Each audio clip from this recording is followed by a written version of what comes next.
From iconic gunslingers going down with one last cutting line of dialogue, to a beloved but still very much helpless character's fate being sealed in front of their very eyes. This bunch of Star Wars faces all knew their stint among Jedi and Sith was over, but went out with an almighty bang all the same.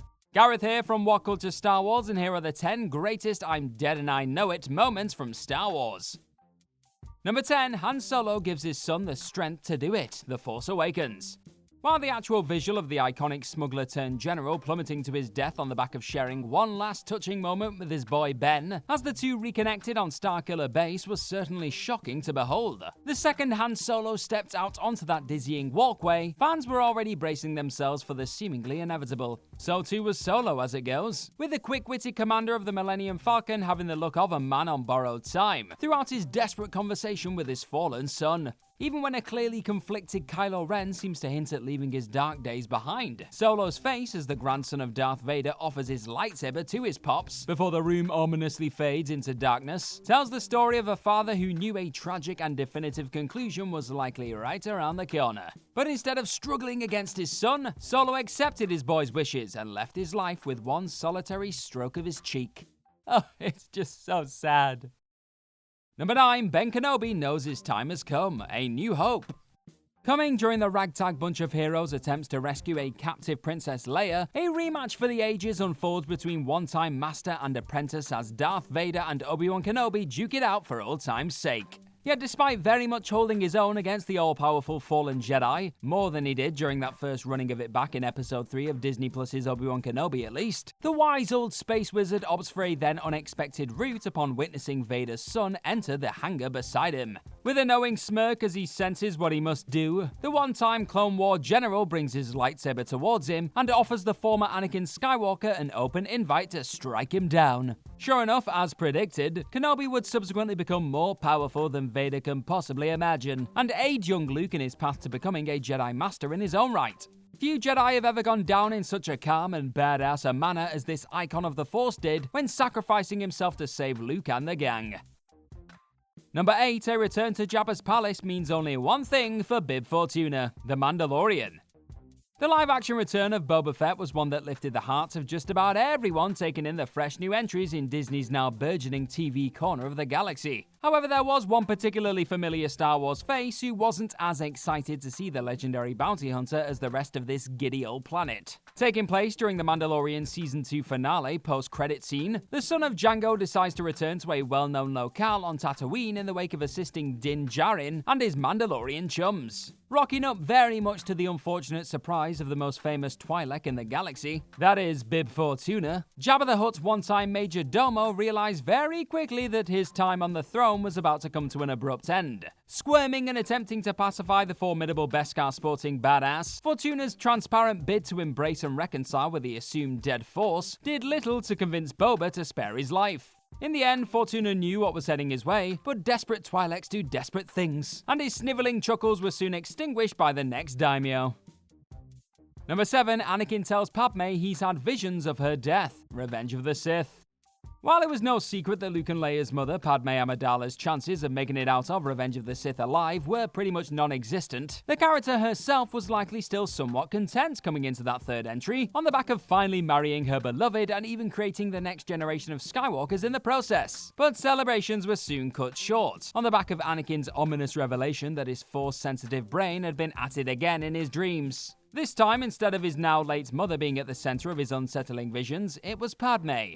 Ever the optimist, the former Queen of Naboo tried to gloss over her husband's reveal of her eventually dying in childbirth, but the senator had to feel even just a tad uneasy at the news of Skywalker's fateful latest vision, with Amidala witnessing the fatal events that unfolded upon Anakin's prior visions of his mother, and no doubt sensing there may have been even a flicker of truth in this terminal declaration. In the end, Padme succumbs to a broken heart in the wake of her children's birth, but not before declaring that there's still good in her fallen hubby.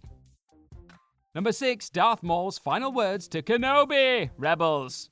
As the animated Clone Wars and Rebels shows would later shine a light on, Maul wasn't actually entirely cut down during that fateful duel of the fates on Naboo, and he would eventually come back to haunt arch-nemesis Kenobi on more than a few occasions down the road. Yet the tortured and rage-filled soul still always appeared destined to bite the dust before the events of the original trilogy unfolded, and it felt somewhat poetic to have his longtime rival deal the fatal blow during an episode of the aforementioned Rebels series. Instead of a wide-eyed acknowledgement of his unfortunate conclusion this time around though, Maul was afforded a few moments to pick the mind of his old enemy as he lay dwindling in Kenobi's arms. Maul inquires whether the person Kenobi is protecting on Tatooine is the Chosen One, before stating that Luke will avenge them both and then giving up his fight upon realizing some hope still remains in the galaxy.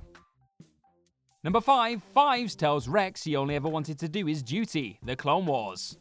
After becoming privy to the eventually disastrous Order 66 plot that would eventually massacre much of the Jedi Order, CT-5555, better known as, well, Fives, found himself in an increasingly perilous situation as he attempted to evade Palpatine's forces and inform Anakin Skywalker and Captain Rex about the incoming plan. With both Skywalker and Rex understandably skeptical about Fives' revelation, the desperate clone knew there was little hope in his survival on Coruscant, as Commander Fox and his fellow troops closed in on him. Yet despite Fox's calls of "Don't do it, soldier," as Fives impulsively reached for a blaster to defend himself with, it was too late. One accurate blast later, Fives' final breaths foreshadowed the dark fate that was on the horizon for both the Jedi and clones, claiming the incoming plot was bigger than any of them, and that he only ever wanted to do his duty as the mission and nightmares finally came to an end for the tortured soul. Number 4, Jyn Erso and Cassian Andor wait for the inevitable, Rogue One. Outside of the odd dark detour partway through a trilogy, the minds behind various Star Wars offerings always seem to try their best to end one of their family-friendly features on as positive a note as possible.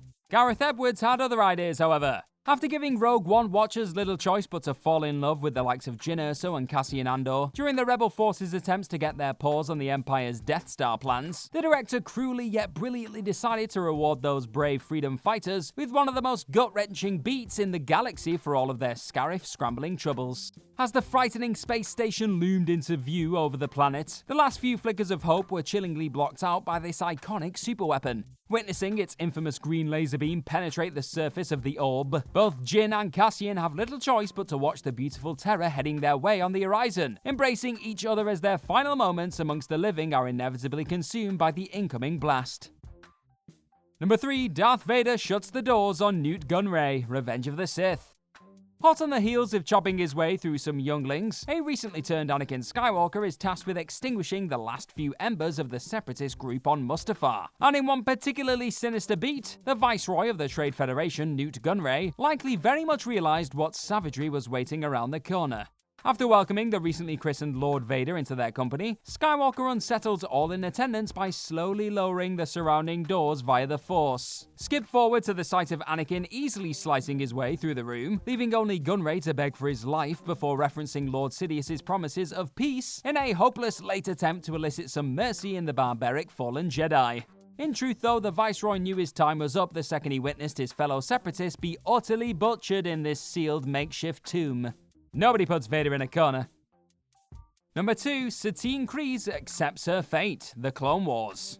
Heading on back to another devastating instance of life slipping away in the arms of a heartbroken entity, and to a moment that left many a Clone Wars diehard with their hearts in their mouths. With it again being highly unlikely that the pacifist ruler of Mandalore, Satine Kryze, would find her way out of the Clone Wars unscathed, fans suspected the worst as soon as Maul took his arch-nemesis' Bay hostage. And with Kryze no doubt being aware that her beloved would never succumb to the dark side, and give the unstable Datham Miriam what he wanted, it's clear Satine was under no illusions what fateful event was heading her way as the Duchess writhed in pain mid-Force choke. As Kenobi is helplessly forced to watch on, Maul impales the love of his life before his very eyes, with the two sharing a heartbreaking moment of realization as Satine lingers in the air with a darksaber through her midsection. Satine then left her dearest Obi with the devastating revelation of her always loving this tormented Jedi Knight.